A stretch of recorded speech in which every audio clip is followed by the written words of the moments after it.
Emisor Podcasting. Yo cuando estaba chico, en el barrio jugábamos a las bolitas y usábamos como dinero las cajetillas de cigarrillo. Entonces la cajetilla de cigarro se desarmaba y se doblaba en forma rectangular. Entonces la cajetilla de Hilton valía, no sé, pues 10, el Monarch costaba 5, el Captain costaba 50, el Camel 100, le damos valores y jugábamos a las bolitas con ese sistema. Mientras estaba haciendo mis labores especiales como perito en huellas, llegaron unos colegas de la Brigada de Delitos Sexuales a contarme que estaban tras de un violador en serie que no dejaba ningún rastro en el sitio del suceso. Tenían 3 o 4 casos ya, y como había otra denuncia me piden que lo acompañe para ver si yo veía algo que ellos no podían ver. Llegamos al lugar, ubiqué los rastros de escalamiento de un muro perimetral con el cual coincidía con la vía de ingreso al lugar, y efectivamente no encontré ninguna huella en el sitio de suceso. Nada, todo limpio. El tipo se cuidó mucho de no dejar huellas dactilares. Pero cuando hacía mi impresión ocular externa, por la calle, por la vereda, volví al inicio y encontré una cajetilla de cigarro desarmada, doblada en forma rectangular con un nudo simple. Me llamó la atención, pues estaba en la calle. Pasa una semana y la vaca acompaña a nuestro sitio de suceso de violación. Partimos. Cuando llego al lugar, identifico el lugar de escalamiento del inmueble, casa esquina, y veo una cajetilla en el piso, en la vereda, en la calle, desarmada, misma marca, nudo simple. Llamé a los colegas, oye, ¿sabes que esta cuestión, mira, la vez anterior lo encontré, no les conté porque dije a lo mejor es casualidad, pero lo tengo en mi hoja de ruta consignado como detalle, y ahora se repite. Ya pues la miramos, no tenía huella, qué sé yo. Nos fuimos. A la semana otro caso más. Ahí derechamente llegamos a verificar si estaba la cajetilla de cigarro desarmada. Estaba en la acera. No habían huellas. Nos retiramos y los colegas de la Brigada de Delitos Sexuales hicieron una ampliación del mapa. Marcaron todos los sitios de suceso. Se identificaron todas las vías más comunes de llegada al sector en el Barrio Alto. Se hizo un empadronamiento en base a la hora de actuar de las 3 violaciones que eran similares en los horarios, y empezaron a detener a sospechosos. Y justo una persona que hacía de jardinero andaba por el sector, lo registran y tenía una cajetilla de cigarro que le faltaba un cigarro por consumir. El tipo tenía como cábala fumar el último cigarro, ya tenía identificado cómo era una persona que se dedicaba a los jardines, conocía a todas las personas que vivían solas, todas las chicas que vivían solas. Así que fumaba el último cigarro, desarmaba la cajetilla, hacía el nudo simple y saltaba. Esa era la cábala que usaba. Cábala que lo llevó a que nosotros lo identificáramos. Es detenido, llevado al cuartel y efectivamente era el autor de las violaciones. Durante 30 años, el detective Fernando Ilavaca fue perito en huellas en la Policía de Investigaciones, así como también fue jefe de la sección Huellas y jefe del Laboratorio de Criminalística Central, llegando a ser subdirector nacional. Su trabajo, el de sus colegas y la evidencia encontrada por ellos fueron claves para atrapar a ladrones, violadores y asesinos. Esto es Crimen, un podcast que rescata esas historias y se adentra en uno de los casos más mediáticos de los últimos 20 años, el de Roberto Martínez Vázquez, el Tila. Capítulo 4. El último encierro. La crónica roja chilena cuenta con un puñado de nombres que por el impacto de sus actos, la cobertura de prensa y el interés del público se han vuelto parte del inconsciente colectivo. El psicópata de Alto Hospicio, los psicópatas de Viña y La Quintrala están sin duda entre ellos, y a su lado, en ese oscuro pedestal, hay un lugar reservado para el psicópata de la dehesa, Roberto Martínez Vázquez, el Tila, quien violó a 5 mujeres y asesinó y descuartizó a una en un lapso de 10 meses. Su vida delictual es más amplia e incluye un prontuario con decenas de crímenes y años de cárcel. Los medios lo transformaron en un personaje, detrás del que aparece la persona, se dibuja el drama de su historia familiar y el horror de las víctimas. Año a año hay un promedio de 70.000 robos con violencia e intimidación, 70.000 denuncias entre los cerca de 400.000 delitos de mayor connotación social, que según lo escrito en nuestro Código Penal, son crímenes de carácter violento que afectan la propiedad, la vida y bienes de las personas, generando con ello un impacto público. Esta es la realidad de las investigaciones sobre estos crímenes, según el detective Ilavaca. Nosotros tenemos una máxima de que cada minuto que pasa el delincuente se aleja del brazo de la ley. El delincuente le pasa lo mismo. Uno busca el error que cometió cuando está en el lugar del crimen.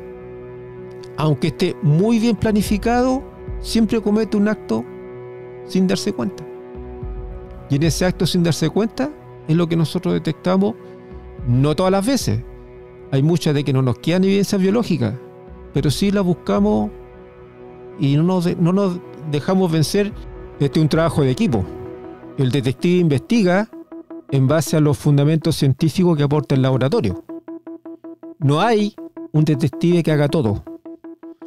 Quizá el que más podría complementar el todo serían los detectives especializados de homicidio. Uno en homicidio tiene que trabajar el sitio de suceso desde el punto de vista de homicidio, que es diferente al de delitos sexuales o al de antinarcóticos, recoger evidencia, examinar el cadáver, decir cuáles fueron las causas de la muerte de esta persona y después recoger toda la información, identificar al autor y después ir a buscarlo.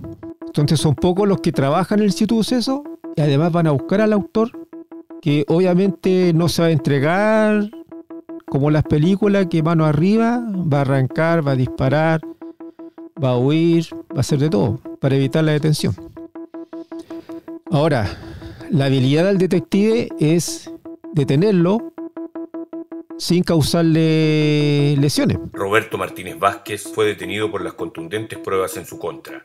El ADN era definitivo y el testimonio y reconocimiento de las víctimas eran piezas claves. La conmoción pública por las violaciones en el sector oriente de Santiago exigieron encontrar un culpable rápidamente, aun cuando el culpable estaba procesado por un crimen que no tuvo cobertura, el asesinato de Maciel Zúñiga. En julio del 2002, el juez Carlos Carrillo esperaba su confesión. El Tila obtendría de seguro una larga y ejemplar condena, en parte gracias al equipo de peritos de la Policía de Investigaciones, dirigido por el detective Ilavaca. Habían probado que el caso de los 3 robos con violación tenían un único responsable. Lo primero que uno piensa es que gracias al trabajo que hicieron los peritos, la persona está detenida. El desorden que provocó en la comunidad ya no va a volver a pasar. La gente vuelve a su normalidad, a lo que era su vida antes que esto ocurriera. Y ya es trabajo de otros especialistas ver las consecuencias del accionar de esta persona. Y se pone de parte de los afectados, que van a seguir con ese trauma de haber sido víctima de una violación, que no tan solo son los afectados las víctimas, sino que su entorno familiar. Algunos autores dicen de que los psicópatas, los violadores se alteran cuando algo descoordina lo que ellos tienen planificado.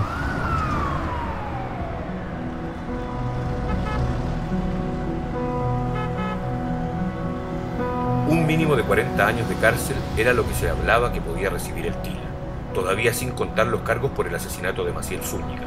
Esto es presidio mayor en su grado máximo a presidio perpetuo calificado, según lo que señala el Código Penal en su artículo 433. Un celular robado por el Tila y que fue vendido a un reducidor de especies fue una de las pruebas presentadas por el juez. Había sido extraído en esa noche de terror en el departamento de la calle Rosal, en Santiago, que incluyó largas horas de violación y tortura para una joven pareja. El delito de violación ese año 2002 tenía una pena efectiva cercana a los 5 años de cárcel, por lo que la aparición del celular era clave. Los cargos para robo con violación hacían aparecer la opción de una condena mucho mayor. La pena de muerte había sido derogada un año antes, y este fue uno de los casos que hizo que se volviera a hablar de ella. De esto incluso opinó Marcelo Jadwe, ex esposo y padre de 2 de sus víctimas de violación en la dehesa. ¿Usted es partidario de la pena de muerte? No soy partidario de la pena de muerte porque la vida Dios la da y Dios debe quitarla. Incluso en el caso que hay hijos suyos afectados. Es que yo creo que más va a sufrir una pena estando detenido que con la pena de muerte. Sería como ayudarlo a salvarse. Ese invierno en Santiago los medios tenían el rostro del Tila en cada portada, en titulares de noticieros y con reporteros buscando notas en todos los rincones de la ciudad. El periodista Miguel Acuña recuerda ese momento. A mí me llamó poderosamente la atención cuando pudimos ingresar al domicilio de el Tila. En esa oportunidad con los demás colegas entramos a la pieza en donde él vivía, en la casa que él estaba, y había al lado de su cama calendarios y también una especie de mapa, una especie de plano del sector oriente de Santiago, y él tenía, y nunca se me va a olvidar esta situación, tenía demarcados ciertos lugares, sobre todo en el sector de la dehesa, en el sector de Vitacura, en el sector oriente, y los tenía demarcados. O sea, él de alguna manera había planificado estos ataques, sabía hasta dónde tenía que llegar, tenía el conocimiento previo de los lugares, si era un edificio, si era un condominio. La ciencia forense y el trabajo criminalístico acumulan una vasta experiencia en los equipos de investigadores y peritos. Así, año a año, se desarrollan nuevas investigaciones para descubrir nuevas técnicas criminales. El detective Ilavaca confirma lo presenciado por el periodista Miguel Acuña. Los delincuentes son muy hábiles en determinar cuáles presentan menos seguridad para ingresar. Generalmente hay 2 vías de ingreso en las casas, que es la puerta de la cocina que da al patio y la puerta de acceso al inmueble. Pero a mayor espacio hay más ventanales, hay más vías de acceso a los jardines. A veces las casas que están en las casas esquinas tienen más vulnerabilidad que una casa que esté pareada con 2 casas. El delincuente, sin lugar a dudas, hace un estudio. Cuando son de delitos determinados, las violaciones, hace un estudio qué casas están habitadas por una mujer o hay más gente. Obviamente un violador no se va a meter cuando hay varias personas en una casa, pero hacen un estudio muy hábil de las casas que van a ingresar, sobre todo estos tipos de delincuentes que son los violadores. Las semanas pasaban rápido y a pesar de que el juez Carlos Carrillo determinó que estaban prohibidos los contactos con la prensa, una reportera se coló a una visita del penal de Colina, debido a un error de gendarmería, y consiguió una exclusiva con el Tila. Eso movió a los otros medios a pedir entrevistas. Las escasas autorizaciones permitieron que la periodista Paulina de Allende Salazar, de Informe Especial de TVN, hablara directamente con él, o tan directamente como lo permitió gendarmería. Así recuerda ese momento. El Tila venía engrillado de pies y de manos con su pechera amarilla, y no solo eso, sino que además nos dijeron que teníamos que hacer la entrevista a través de un vidrio de seguridad, o sea, no tener un contacto cercano con él, y usar el audio que nos estaba prestando gendarmería, no el nuestro. Por eso la entrevista siempre tuvo un sonido como metálico, como con un reverb incómodo, diría yo, pero fueron todas las exigencias de seguridad que estableció Gendarmería en ese momento. Este joven era catalogado como de alta peligrosidad, y así nos lo hicieron saber todo el tiempo. No importó el vidrio ni el gendarme parado detrás del acusado. La entrevista del programa Informe Especial, emitida el 15 de agosto del 2002, logró más de 30 puntos de rating. En ella, Roberto Martínez Vázquez parecía tener el fin de cambiar su imagen pública, tal vez consciente de su momento, para captar la atención. Tú manejas los fármacos, las pastillas, las amarras. ¿Eso lo aprendiste cómo? ¿Lo aprendiste con tu mamá enferma o lo aprendiste en la calle? ¿Dónde aprendiste? En 2 partes. La primera parte, que es amarrar las manos, la aprendí en el Hospital Roberto del Río. ¿Cuando estuviste interno? Sí. ¿Por qué estuviste interno? Me llevaba a mi interno, no sé por qué. Pertinético, cosas así. ¿Y los fármacos? ¿El uso de pastillas? De observar, de ver a mi mami, de ver sus efectos, de los que consumía yo, de todas esas cosas. Las drogas que entregabas a tus víctimas, muy bien dosificadas. ¿Qué, no te acuerdas? Sí, algo habló al juez, me preguntó sobre eso. Yo creo que ya en el momento de minimizar no el daño, sino que minimizarle el dolor. Minimizarle el dolor, sedarlo. Mantener el control. ¿Es para ti importante mantener el control? ¿Mantener el control de qué? Dominar las situaciones, demostrar que eres más fuerte. No. Solamente el hecho de proveerme tiempo para irme luego, pensar cómo irme. Pero si pasaba la noche entera. No solo pasaba la noche entera, te bañabas y te ibas. De indecisión. Siempre he tenido ese problema. ¿Cómo estás cuando piensas en tus pares que de alguna manera repudian lo que hiciste? Tú no eres respetado entre tus pares en este minuto. ¿Sientes miedo? Sí, vergüenza. Pero dentro de mis pares, al menos casi todos traen casi la misma historia que yo, así que todos necesitaron oportunidad en su momento y lo que se les ofrecieron fueron migajas, así que por esa parte espero que me comprendan.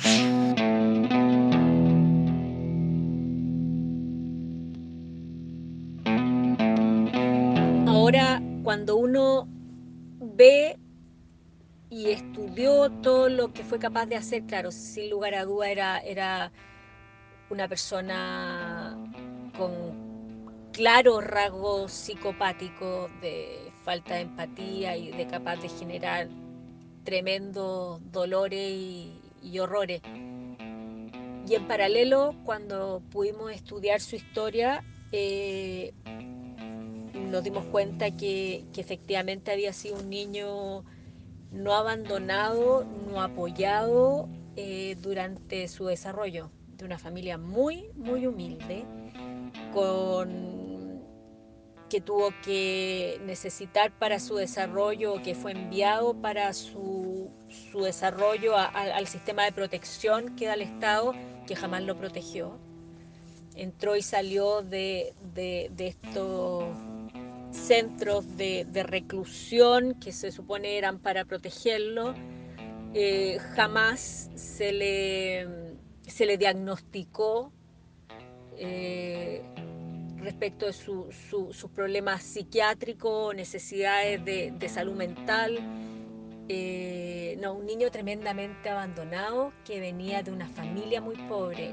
Nada excusa lo que hizo, pero claramente en el caso de él el sistema no lo vio, no evitó, no lo apoyó, ni logró que todos tuviéramos la seguridad necesaria para que después no hubiera pasado todo lo que tuvimos que vivir como sociedad, y este daño seguramente se pudo haber evitado, pero el sistema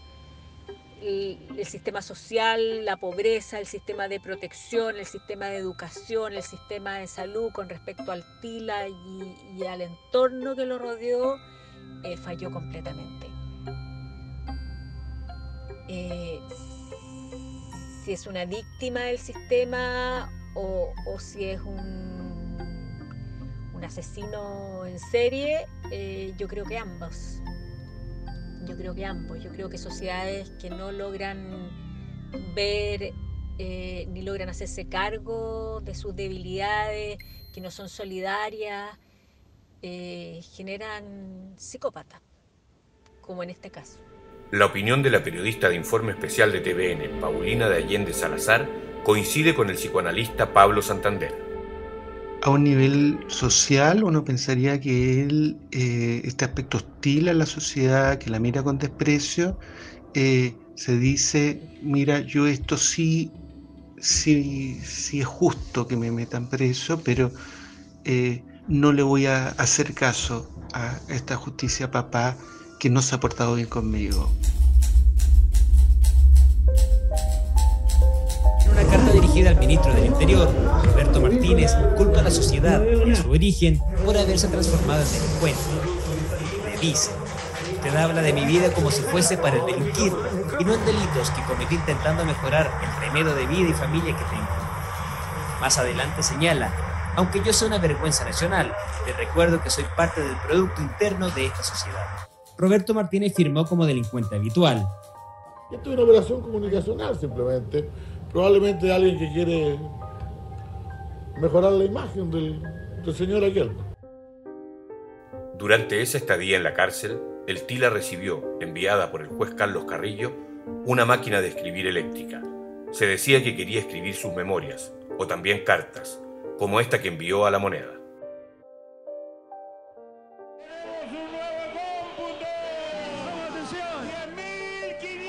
El invierno del 2002 llegó a su fin, y luego pasaron las fiestas del 18, las noticias de otra crisis política en Argentina, un paro nacional de micros amarillas y la amenaza de emplear la temida Ley de Seguridad Interior del Estado. Otra meta cumplida de la Teletón, y cada día, en el compás de historia, se publicaban menos notas sobre Roberto Martínez Vázquez, el Tila. Eso, hasta la madrugada del sábado 14 de diciembre, en que en medio de una tormenta inédita para esa noche de diciembre, se cortó la luz. La medianoche del viernes, Roberto Martínez Vázquez se anticipó a todo y al suicidarse evitó que se pudiera hacer cabalmente justicia en los asaltos, violaciones y asesinatos de los que estaba confeso. Ha afectado gravemente a las víctimas. El poder llevar a cabo estos procesos permite el realizar el rito de la justicia en forma completa y eso ayuda a terminar el duelo en forma adecuada. En este caso, esto ha quedado trunco. Yo creo que por dentro estaba completamente destruido y arrepentido de lo sucedido, claro. Y se afectaba porque lo decía: ¿cómo llegué a esto? ¿Cómo llegué a realizar lo que hice? Para ahorcarse en su celda de la ex penitenciaría, el Tila usó el cable de una máquina de escribir eléctrica que le había regalado el juez de su caso, Carlos Carrillo. En tribunales se defendió esa medida como un gesto humanitario. El caso volvió a ser portada de diarios. Las explicaciones, la recopilación de la historia de violaciones concentraba la atención de la gente. Las declaraciones de abogados de las víctimas, de los defensores, del capellán de gendarmería, del presidente de la Corte de Apelaciones, desfilaban por los resúmenes de medianoche de los noticieros.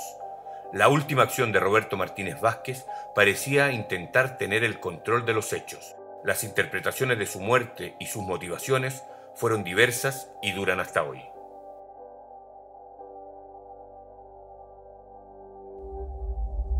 Tal vez hace mucho tiempo que era tarde para el Tila. Mucho tiempo de que ese momento de redención se le fue de las manos, desde que sintió un profundo desprecio por los que tenían, y demasiado tiempo desde que dejó de tener oportunidades, o no supo cómo aprovecharlas. Un tiempo en que ese destino estaba trazado y no tenía escapatoria. El detective y la vaca nos habla de los casos como el de Roberto Martínez Vázquez. Ver a un ser humano que uno se lo imagina un ser grande, monstruoso, y no es así, pues ve que es un ser humano que es común y corriente, que cometió un delito que lo va a perseguir para toda su vida. El por qué lo hizo y cómo lo hizo ya viene a ser tema de los criminólogos, que hacen estudios acabados sobre eso para ver qué forma la sociedad puede evitar con la educación, con la enseñanza a los jóvenes para que no tomen el camino del delito. Pero esos son temas sociológicos que uno se lo enseñan y toma conocimiento en la parte teórica.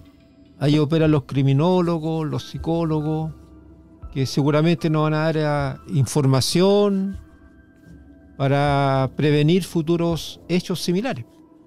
Pero como no tengo tiempo para dedicarme a lo que pasó, que ya está identificado, me tengo que preocupar de los casos que están pendientes, que me van a pedir resultados. Es un poco fría la reflexión, pero lamentablemente no nos queda espacio. Yo hice mi tarea y son otros actores de la sociedad que tienen que continuar con la situación. Está el control social, que es la cárcel. Está la participación de psicólogos que van a tratar a esta persona, por qué lo hizo. Estos conocen todos su niñez, su adolescencia, pero ahí yo no tengo participación. Fernanda Varela, coautora del libro El Tila, un psicópata al acecho, considera que no se puede evadir la responsabilidad social en casos como este. Poco tiempo después conocimos la historia del Cizarro, que tenía perfiles bien similares desde el tema familiar hasta el tema de crímenes. Entonces, esta máquina sigue, la máquina de la delincuencia sigue. No hay medida, y a mi parecer bien personal, no hay mucha voluntad política tampoco para hacer cambios profundos en esto, que eso es lo más grave. Y si eso no víctima de la sociedad, ya se lo dejo a la audiencia, a quien quiera conocer su vida y quiera hacer su propio juicio de valor. El alcance de las políticas públicas en el Chile de los años 80 mantiene sus efectos hasta el día de hoy. La segregación social de nuestras ciudades, en que las poblaciones de menores recursos económicos fueron instaladas en la periferia, aumentando la marginalidad y la vulnerabilidad. Según el Hogar de Cristo, en la década de los 80, eran incontables las violaciones y los apremios que sufrían menores de edad en sistemas ligados al Sename, de manera masiva y sistemática. Decenas de miles de niños y niñas, primerizos, enfermos mentales o con problemas cognitivos, delincuentes juveniles, abandonados en la calle, detenidos por vagancia, adictos al neopren y a la pasta base, inadaptados sociales y hasta acusados de protestas al régimen. Todos juntos, tratando de sobrevivir en celdas para 12 donde habían 40.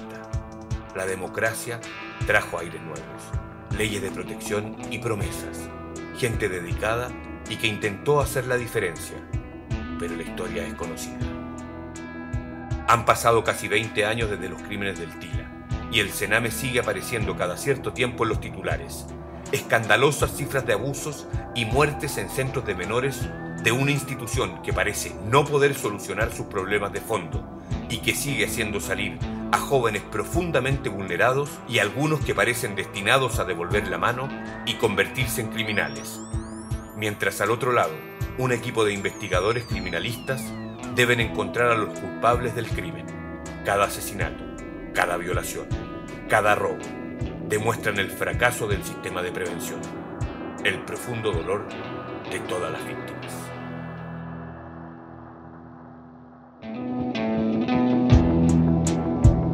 Crimen es una producción audioficción de Emisor Podcasting junto a Relato, basado en los casos del detective Fernando Ilavaca en su trayectoria en la Policía de Investigaciones de Chile. Edición: Sergio Fortuño y Francisco Tapia Robles. Guión: Paula Ilavaca, Daniela Lagos y Marcos Silva. Música: Pedro Piedra y archivo de Canal 13, con la narración de Marcial Tagle. Producción: Paula Ilavaca, Sergio Fortuño y Marcos Silva.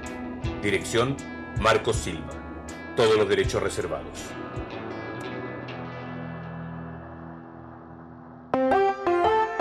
Emisor Podcasting.